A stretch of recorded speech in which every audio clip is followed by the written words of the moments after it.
ఏ ప్రభుత్వం కూడా ఇంత బలంగా ఎప్పుడు పూనుకోలేదు, చేసిన దాఖలాలు కూడా లేవు.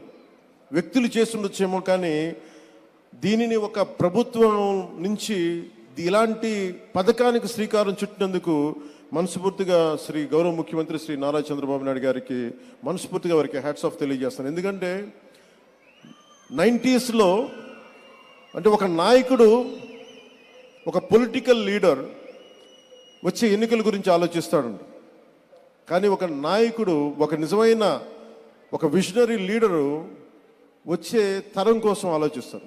అలాంటి వచ్చే తరం కోసం ఆలోచించగలిగే నాయకులే కాబట్టి ఈ రోజున గౌరవ ముఖ్యమంత్రి శ్రీ నారా చంద్రబాబు నాయుడు గారి వెంట మేమందరం ఎందుకున్నామంటే ఒక తరం కోసం ఆలోచించగలిగే వ్యక్తి.